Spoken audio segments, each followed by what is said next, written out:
판사의 감동적인 이야기입니다. 서울 서초동 소년법정에서 일어난 사건입니다. 서울 도심에서 친구들과 함께 오토바이를 훔쳐 달아난 혐의로 구속된 소년은 방청석에 홀 어머니가 지켜보는 가운데 재판을 기다리고 있었습니다. 조용한 법정 안에 중년의 여성 부장판사가 들어와서 무거운 보호 처분을 예상하고 어깨가 잔뜩 움츠리고 이렇게 축 늘어져 있던 소녀를 향해서 나지막히 다정한 목소리로 이제 앉은 자리에서 일어나 나를 따라 힘차게 외쳐봐라, 이렇게 말했습니다. 나는 이 세상에서 가장 멋있게 생겼다, 이렇게 외치라고 했습니다. 예상치 못한 재판장의 요구에 잠시 머뭇거리던 소녀는 나지막하게 나는 이 세상에서라며 입을 열기 시작했습니다. 그러자 이번에는 더 큰 소리로 나를 따라하라고 하면서 나는 이 세상이 두려울 게 없다. 나는 무엇이든지 할 수 있다. 이 세상은 나 혼자가 아니다. 이렇게 큰 목소리로 따라하라고 재판장은 소녀에게 명령했습니다. 소녀는 이 세상은 나 혼자가 아니라고 외칠 때 참았던 눈물을 터뜨리고 말았습니다. 소녀는 2009년 가을부터 14건의 절도, 폭행 등 범죄를 저질러서 소년 법정에 섰던 그런 전력이 있었으므로 이번에도 동일한 수법으로 죄를 많이 저질러서 무거운 형벌을 받게 되어 있는데도 불구하고 판사는 소녀를 법정에서 일어나 외치기로 판결을 내렸던 것입니다. 판사가 이런 결정을 내린 이유는 이 소녀가 작년 초까지만 해도 어려운 가정 환경에도 불구하고 반에서 상위권 성적을 유지하면서 장래 간호사를 꿈꾸던 발랄한 그런 학생이었습니다. 그러나 작년 초 귀갓길에서 남학생 여러 명에게 끌려가 집단 폭행을 당하면서 삶이 송두리째 바뀌었기 때문입니다. 소녀는 당시 후유증으로 병원에서 치료를 받았고 그 충격으로 홀 어머니는 신체 일부가 마비되기까지 하였습니다. 그 소녀는 학교를 겉돌았고 심지어 비행 청소년들과 어울려 다니면서 범행을 저지르기 시작했던 것입니다. 판사는 다시 법정에서 지켜보던 참관인들 앞에서 말을 이어갔습니다. 이 소녀는 가해자로 재판에 섰습니다. 그러나 이렇게 삶이 망가진 것을 알면 누가 가해자라고 말할 수 있겠습니까? 이 아이의 잘못에 책임이 있다면 여기에 앉아있는 여러분과 우리 자신입니다. 이 소녀가 다시 이 세상에서 긍정적으로 살아갈 수 있는 유일한 방법은 잃어버린 자존심을 우리가 다시 찾아줘야 하는 것이라고 판사는 말했습니다. 그리고 눈시울이 붉어진 판사는 눈물이 범벅이 된 소녀를 법대 앞으로 불러 세워놓고 이렇게 말합니다. 이 세상에서 누가 제일 중요할까요? 그건 바로 너야. 이 사실만 잊지 않는다면, 그리고는 두 손을 쭉 뻗어 소녀의 손을 잡아주면서 이렇게 말을 이어갔습니다. 마음 같아서는 꼭 안아주고 싶지만 너와 나 사이에 법대가 가로막혀 있어서 이 정도밖에 할 수 없어 미안하구나. 이렇게 판사는 눈물을 흘렸습니다.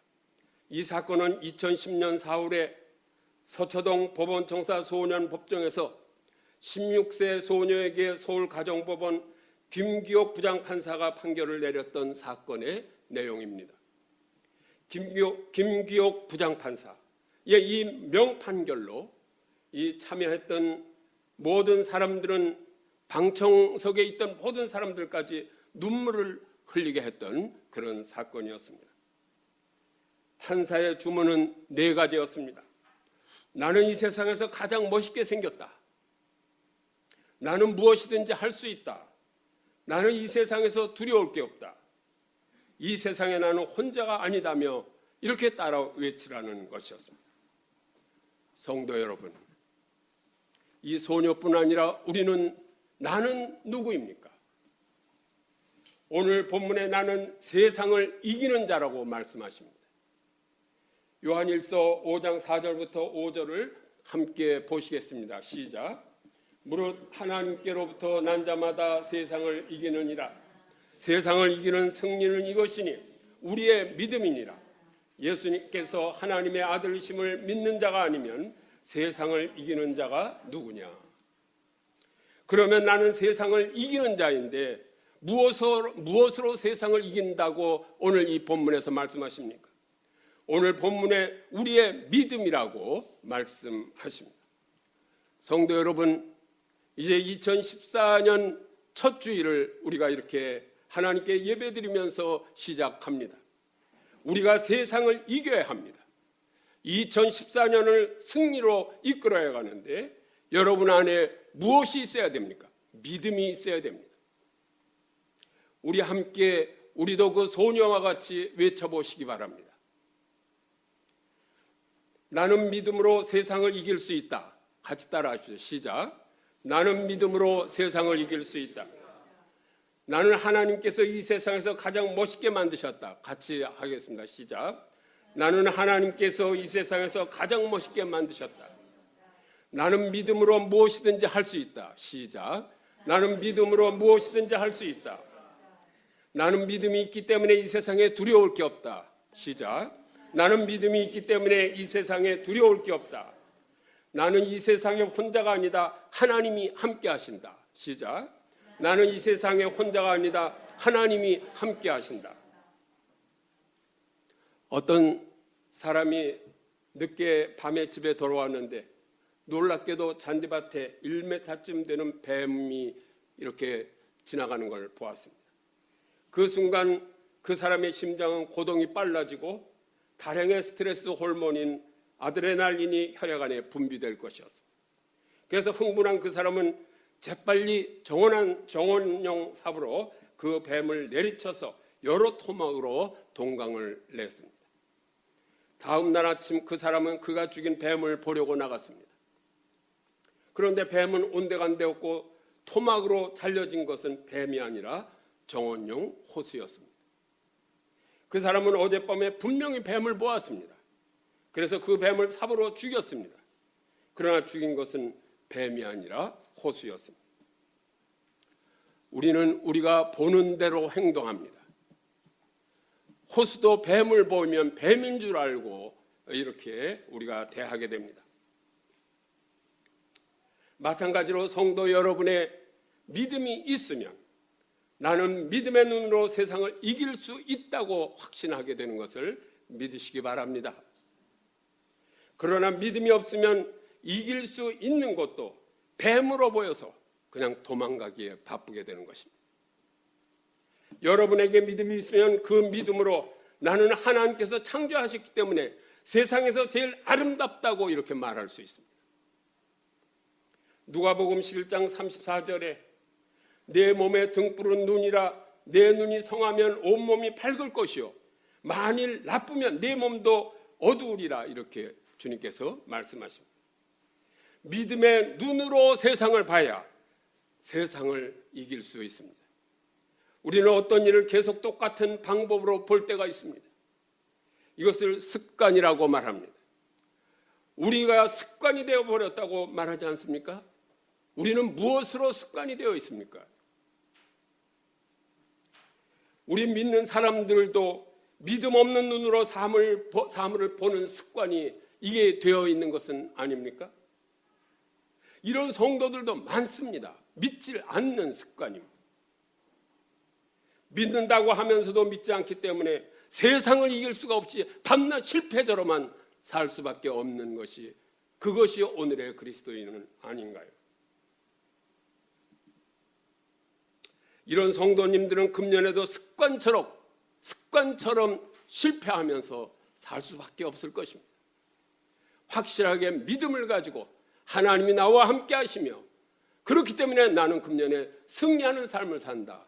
이런 확신을 가지시는 성도 여러분 되시기를 간절히 축원합니다. 인간이 귀하게 여기는 다이아몬드는 무엇으로 되어 있습니까? 탄소의 결정이 다이아몬드입니다. 목탄도 탄소요, 석탄도 탄소입니다. 세상에 탄소처럼 흔한 것이 없습니다. 그러나 탄소처럼 흔한 것을 하나님의 손에 들려주면 어떤 것은 다이아몬드로 되고 어떤 것은 탄소로 되는 것입니다. 우리 인간도 마찬가지입니다. 우리의 삶은 우리는 하나님의 손에, 하나님의 장중에 붙들림을 받아서 같은 사람이라도 우리는 다이아몬드 같이 귀중한 존재인 것을 확실하게 믿으시기 바랍니다. 이런 믿음이 없으면 우리의 삶은 항상 실패하고 석탄과 같이 같은 탄소를 가지고도 석탄과 같이 시커먼 삶을 살고 말 것입니다. 무릇 하나님께로부터 난 자마다 세상을 이기느니라. 세상을 이기는 승리는 이것이니 우리의 믿음이라고 오늘 본문은 말씀하십니다. 우리는 하나님께로부터 난 자로서 세상을 이기는 다이아몬드 같은 존재임을 믿으시면 아멘 하시기 바랍니다. 성도 여러분, 한 분 한 분이 왜 다이아몬드 같이 귀한 존재일까요? 이사야 49장 1절을 함께 보시겠습니다. 시작. 섬들아 내게 들으라. 먼 곳 백성들아 귀를 기울이라. 여호와께서 태에서부터 나를 부르셨고 내 어머니의 복중에서부터 내 이름을 기억하셨으며. 이 말씀을 믿으십니까? 여호와께서 태중에 있는 나를 부르셨습니다. 그리고 이름을 지어 부르셨다고 말씀하십니다. 성도 여러분 한 분 한 분이 왜 다이아몬드같이 귀중한 존재인가?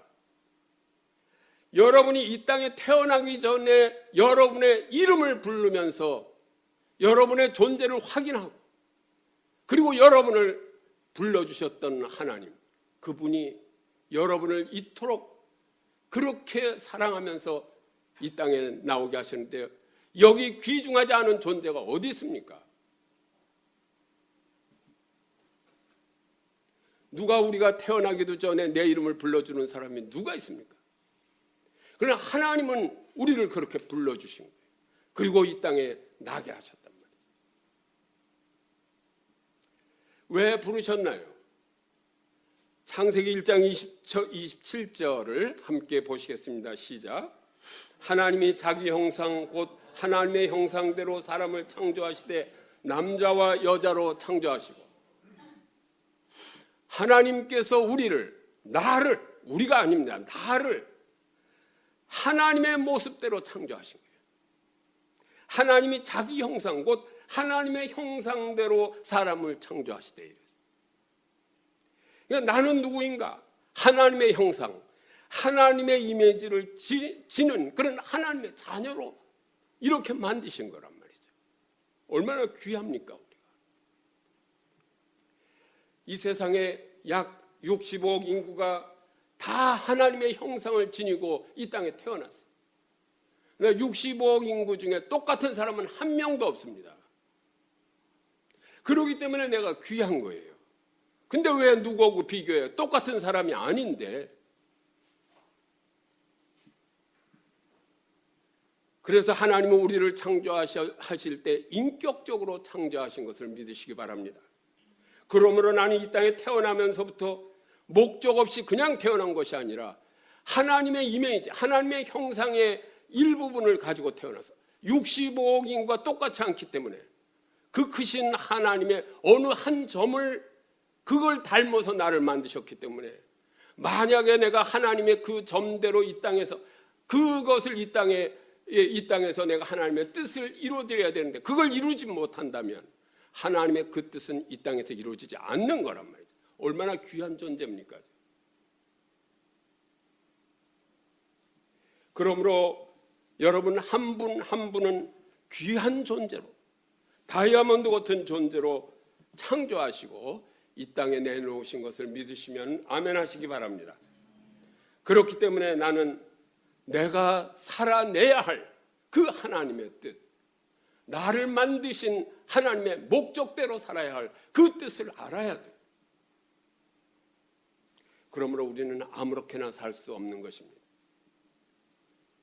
그러므로 성경 말씀을 보면서 매일같이 기도하고 그 말씀의 뜻을, 그래서 저는 성경의 그 많은 말씀 중 그것이 그래서 성경 해석책을 잘 안 본다 그러잖아요. 같은 말씀이라도 오늘 내가 볼 때하고 내일 볼 때 다르게 나한테 오는 거와 마찬가지예요. 같은 오늘 요한일서 5장의 말씀을 볼 때도 내가 보는 것과 여러분이 보는 게 다시 다르게 말씀이 나에게 오는 거죠. 그렇기 때문에 각자가 성경을 기도하면서 성경 말씀을 보면서 나는 누구인가를 깨달아야 돼요. 나는 왜 이 땅에 나왔는가? 나는 지금 무엇을 해야 되는가? 2014년엔 내가 믿음으로 어떤 일을 해서 하나님께 영광을 돌리며 살아야 되고, 내가 어떻게 어느 분야에서 승리할 것인가? 이 사명을 깨닫는 그런 성도 여러분 되시기를 간절히 축원합니다. 우리 김규옥 부장판사의 주장과 같이 나는 이 세상에서 가장 멋있게 생겼다, 이런 자존감이 없으면은 내가 세상을 이길 수가 없습니다. 나는 무엇이든지 할 수 있다, 이런 믿음이 없으면은 나는 아무것도 할 수 없는 거예요. 세상의 찌꺼기죠. 나는 이 세상에 두려울 것이 없다. 왜? 하나님이 나와 함께 하시기 때문에. 나는 이 세상에 내가 혼자가 아니다. 임마누엘 하나님께서 항상 우리와 함께 하신다. 우리 이사야 49장 2절부터 3절을 함께 보시겠습니다. 시작. 내 입을 날카로운 칼같이 만드시고 나를 그의 손 그늘에 숨기시며 나를 갈고 닦은 화살로 만드사 그의 화살통에 감추시고 내게 이르시되 너는 나의 종이요 내 영광을 네 속에 나타낼 이스라엘이라 하였느니라 라고 이렇게 말씀하셨습니다. 하나님의 영광을 위하여 이스라엘뿐 아니라 성도 여러분 한 분 한 분을 날카로운 칼같이 만드신 거예요. 세상에서 승리하시라. 그리고 갈고 닦은, 그렇게 해서 그 아주 아름답고 그 능력 있는 그런 칼과 화살로 만든 것을 믿으시기 바랍니다. 그래서 여러분은 하나님의 뜻을 이 땅에서 이루어드리면서 승리해야 할 그런 귀한 존재입니다. 이사야 49장 4절을 함께 보시겠습니다. 시작. 그러나 나는 말하기를 내가 헛되이 수고하였으며 헛되이 무익하게 공연히 내 힘을 다하였다 하였도다. 참으로 나에 대한 판단이 여호와께 있고 나의 보응이 나의 하나님께 있느니라. 그러나 하나님께서 이렇게 해주셨는데 2013년을 지나면서 뭐라고 말씀하셨습니까? 2013년 시작은 좋은데 작심삼일에 그치고 그냥 허망하게 한 해를 또 보내고 새해를 맞는구나. 혹시 이렇게 생각은 안 하셨습니까? 그러나 이사야 49장 5절 하반절에 보면 내가 여호와 보시기에 영화롭게 되었으며 나의 하나님은 나의 힘이 되셨도다. 이렇게 외쳐야 돼요. 금년 한 해를 마감하면서 나의 하나님은 나의 힘이 되셨도다. 그래서 2014년 내가 승리하면서 2015년을 맞을 것이다.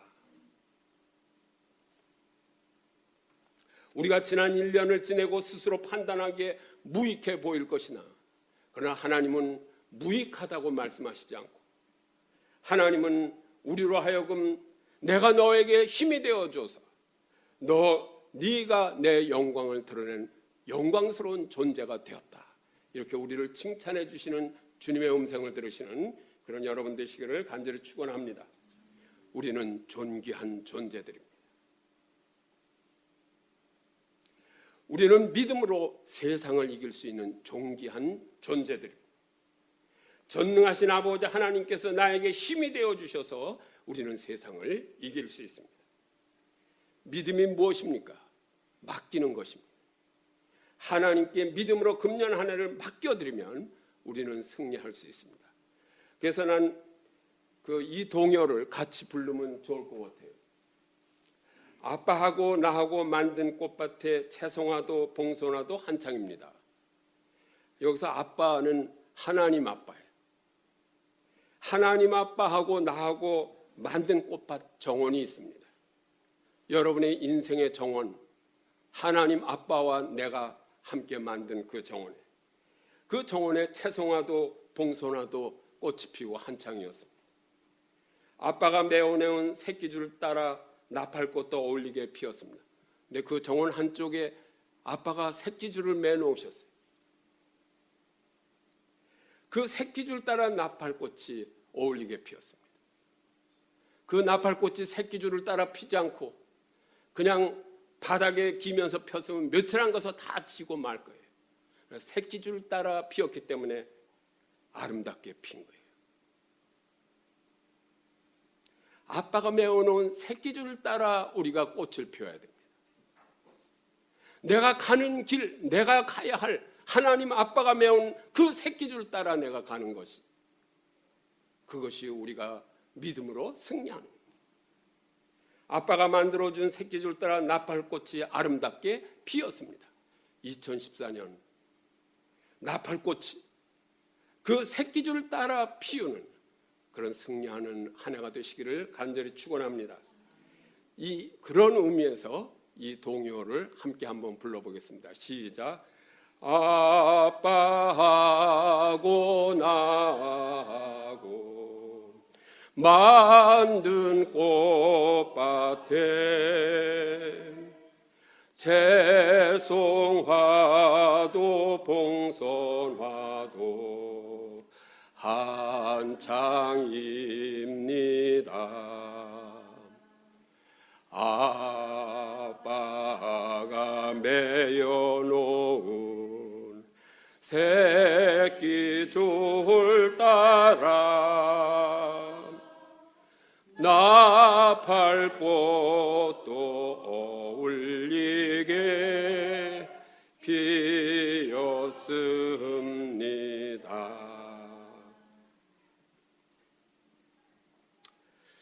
이제는 믿음으로 하나님 아버지, 하나님 아빠에게 맡겨드리시기 바랍니다. 2014년을 맡겨드려서 아름답게 승리하는 그 한 정원을 금년에 꼭 만드시기 바랍니다. 왜냐하면 우리 하나하나는 존귀한 존재이기 때문에 우리에게 전부 새끼줄을 매놓으셨어요. 내가 하나님의 존귀한 존재라는 것을 믿는 자는 금년에 승리할 줄 믿으시기 바랍니다. 어떤 제자가 스승에게 와서 물었습니다.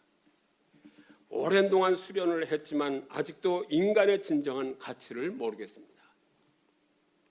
그래서 스승은 제자에게 번쩍이는 보석 한 개를 주면서 말했습니다. 시장에 가서 이 보석의 값을 알아보거라. 단 어떤 값을 부른다고 해도 팔지는 말거라. 제자는 보석을 팔러 제일 먼저 과일 가게로 갔습니다. 그리고 과일 가게 주인에게 보석을 보여주면서 말했습니다. 이 보석을 얼마에 사시겠습니까? 과일 가게 주인이 말했습니다. 보석 값으로 사과 2개를 주면 어떨까요? 여러분 혹시 과일 가게 주인은 아닌가요?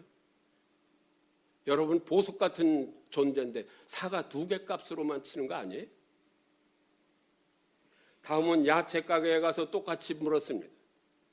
보석 값으로 배치 2포기를 주겠어. 혹시 야채 가게 주인은 아닙니까? 나는 그냥 배추 2포기 값밖에 안 돼. 제자는 이번에 대장간으로 갔습니다. 대장장이는 평소에 보석에 대해서 관심이 많았기 때문에 꽤 많은 것을 주겠다고 했습니다. 제자는 몇 군데 더 다니다가 한 보석상 앞에서 걸음을 멈췄습니다. 보석상 주인은 보석을 이리저리 살피더니 이렇게 말했습니다. 이 보석 도대체 어디서 났습니까? 이 보석은 돈으로 계산할 수 없는 어마어마한 가치를 지니고 있습니다. 제자는 보석을 가지고 스승에게 돌아갔습니다. 그리고 보석의 값을 알아봤던 일들을 설명하자 스승은 이렇게 말했습니다. 이제 너는 인간의 진정한 가치를 깨닫게 되었구나. 사람은 자기를 하찮은 사과 2개, 배추 2포기로 팔아넘길 수도 있고 또한 얼마의 돈을 받고 팔아넘길 수도 있단다. 하지만 원한다면 돈으로 따질 수 없을 만큼의 고귀한 존재로서 자신을 만들 수도 있는 것이란다. 그 모든 것은 자신이 어떻게 생각하고 행동하느냐, 바로 그것에 달려있다. 여러분은 여러분 자신을 어떻게, 무엇으로 알고 행동하십니까? 여러분은 하나님의 귀한 존재예요. 다이아몬드 같이 보석같이 아름다운 존재인 것을 확실하게 믿으시기 바랍니다. 여러분은 값으로 칠 수 없는 존재예요. 그래서 우리는 이 땅에서 참으로 금년 안에 이제 세상에서 승리하는, 믿음으로 승리하는 그런 하나하나가 되어야 됩니다. 유명한 천문학자인 허셀은 청년의 때에 이렇게 말했습니다. 우리가 죽을 때에는 우리가 태어난 때보다 세상을 좀 더 좋게 하고 떠나야 하지 않겠는가. 그는 그래서 천체를 완전히 그렸고 그로 인해서 항해가 발달했다고 합니다. 항해의 발달은 상업이 왕성하게 발달하게 하였고 선교사를 외국에 보낼 수 있게 되었다고 합니다.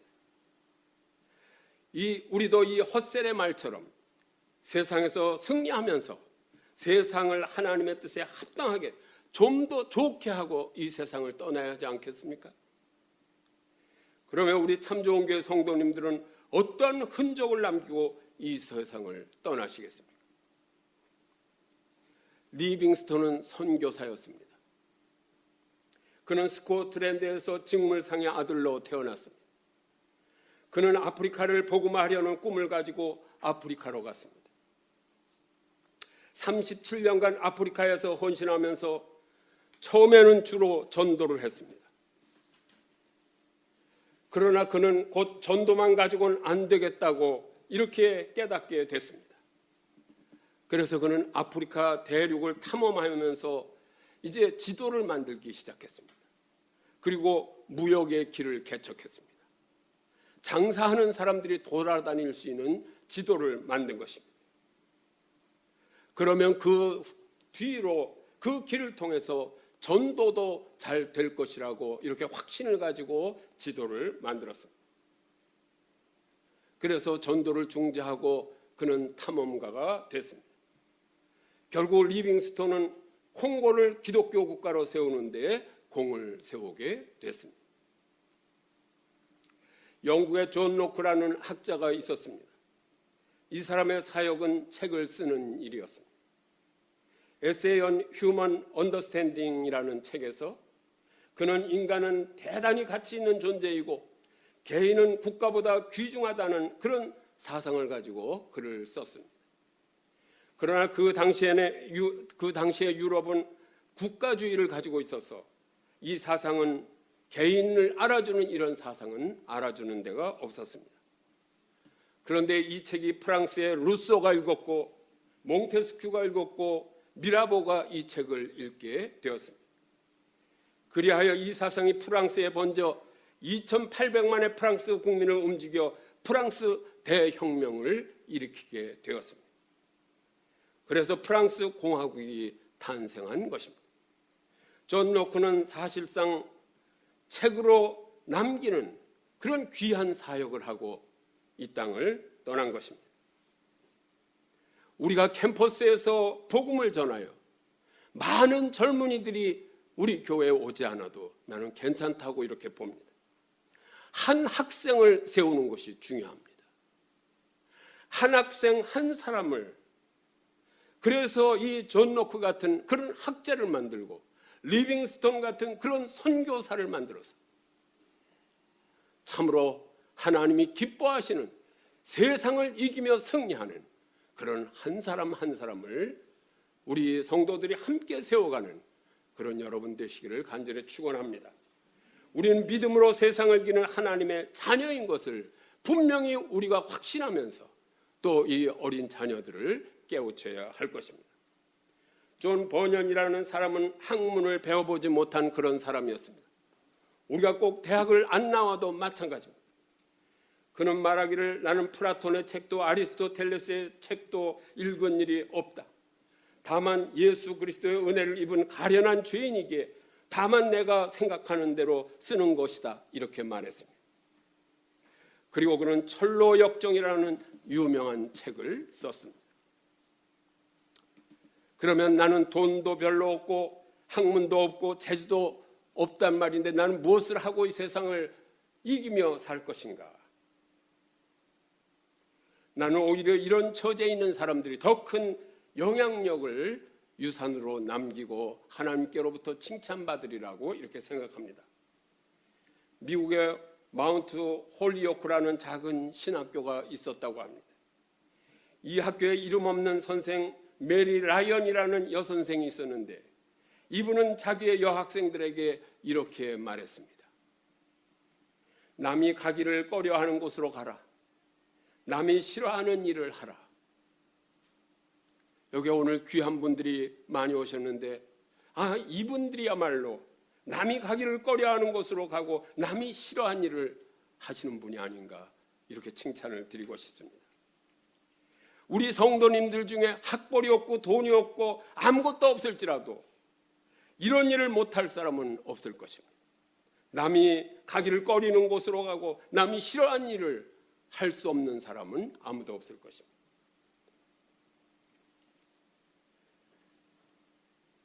그러나 성도 여러분, 여기서 믿음이라는 용어에 대해서 우리가 확실히 알고 넘어가야 할 그런 부분이 있습니다. 믿는다고 하면서 행하지 않는 사람이 너무나 많습니다. 믿지 않고 행하지 않는 사람은 믿음이 없는 사람이에요.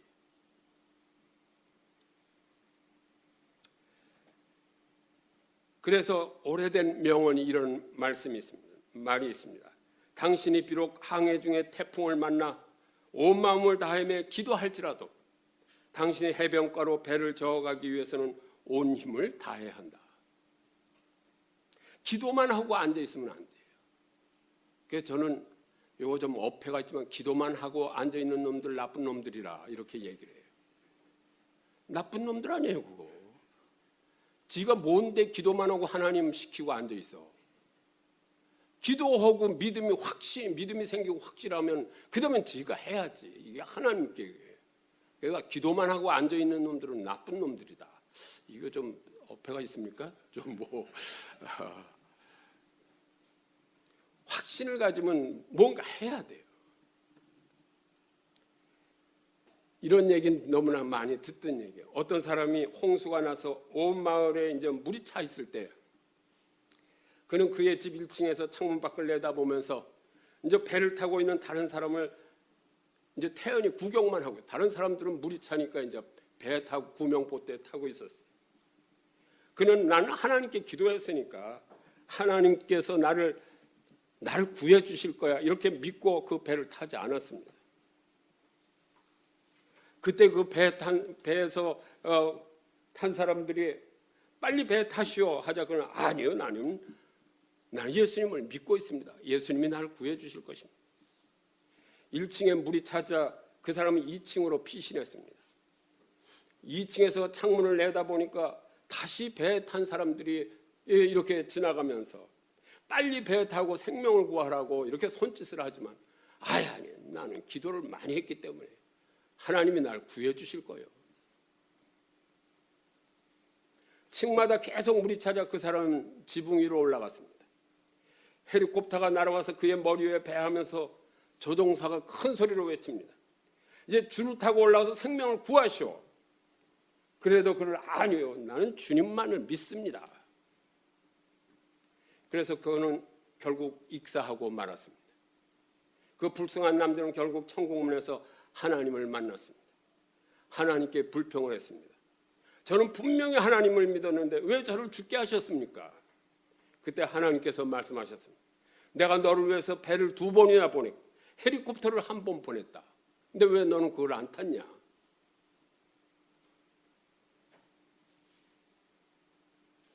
이 사람의 믿음은 자기 책임을 회피하는 믿음이에요.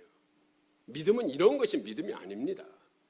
믿었으면, 맡겼으면 자기 최선을 다하는 거예요. 우리는 배에 올라타야 하고 로프를 타고 헬리콥터에 올라가야 할 책임이 우리에게 있는 거예요. 우리가 주님을 믿고 세상을 이긴다는 것은 우리의 책임을 회피하는 것이 아닙니다. 금년 한 해 하나님께 맡겨드리고 가만히 나는 놀고만 있는 것이 아니라 내가 가지고 있는 모든 최선을 다해서 승리하는 그런 한 해가 되시기를 간절히 축원합니다. 요한일서 5장 4절 5절을 다시 한번 우리 봉독하겠습니다. 시작. 무릇 하나님께로부터 난 자마다 세상을 이기느니라. 세상을 이기는 승리는 이것이니 우리의 믿음이니라. 예수께서 하나님의 아들이심을 믿는 자가 아니면 세상을 이기는 자가 누구냐. 나는 내 믿음의 어머니 이보경 장로님이라고 지금 90이 되셨는데, 이분이 나에게 무엇이라고 하시냐 하면 폐물도 쓰시는 하나님, 이렇게 말씀하세요. 저보고 폐물이라고. 사업은 실패했고 몸은 병으로 망가져서 잘 걷지도 못하고 이 백내장이 걸려서 보지도 잘 못하던 이 폐물을 주님께서 어느 날 내가 너를 쓰시겠다고 하시면서 이제 주님의 종으로 헌신하게 하셨습니다. 이렇게 폐물이라도 내가 너를 귀한 존재로 여기고 쓰시겠다 하시는 것이 얼마나 귀한 것입니까? 금년 한 해 여러분도 내가 너를 쓰겠다 이렇게 말씀하시는 그 음성을 듣는 여러분 되시기를 간절히 축원합니다. 그래서 나는 이 이야기를 좋아합니다. 제 책에도 이걸 소개를 했는데, 낡은 바이올린에 관한 짧은 기억이라는 이런 이야기입니다. 저는 바이올린입니다. 저에겐 아무런 소망이 없었어요. 어둠 속에 아주 오랫동안 놓여 있었지요. 그러던 어느 날 저는 누군가를 만났어요. 이전에 경험하지 못했던 따스한 사랑의 손길이었는데 저를 만지시면서 얼룩지고 상처난 저를 닦아주시며 흐트러진 저를 조율하셨어요. 그리고 나를 연주하셨어요. 너무나 위대한 연주이셨기에 저는 많이 부끄러웠답니다. 그분은 아주 열정적으로 저를 연주하셨어요. 그런데 저에게 이렇게 아름다운 소리가 나올 줄을 전혀 몰랐어요. 그러나 그 아름다움은 저에게 있는 것이 아니라 그분께 있었어요. 전 단지 그분 손에 맡겨지기만 했죠. 그런데 더 감동적인 것은 그분이 저를 아들이라 부르신다는 겁니다. 오직 그분으로 인해 변화된 저의 삶, 이제는 제 안에 진정한 소망과 존귀함이 있다는 것을 알았어요. 저를 아들이라 부르시며 지금도 연주를 멈추지 않는 분 예수 그리스도, 그분은 당신의 삶도 연주하시기 원하십니다. 아무 가치도 없던 저를 들어 조율하시고 아름답게 연주하시는 그분께서 오늘 2014년 믿음으로 세상을 이기기를 원하는 성도 여러분도 연주하실 것을 믿으시기 바랍니다. 주님은 오늘도 낡은 바이올린에서 아름다운 멜로디가 나오게 하십니다. 같이 기도하시겠습니다. 할렐루야. 거룩하시고 감사하신 아버지 하나님, 이렇게 폐물과 같이 별 볼 일 없는 것 같은 것일지라도 주님의 장중에 붙드시고 사용하시는 주님을 찬양합니다. 우리가 스스로 나는 못났다, 나는 폐물이라고 하지 않게 하여 주시옵소서.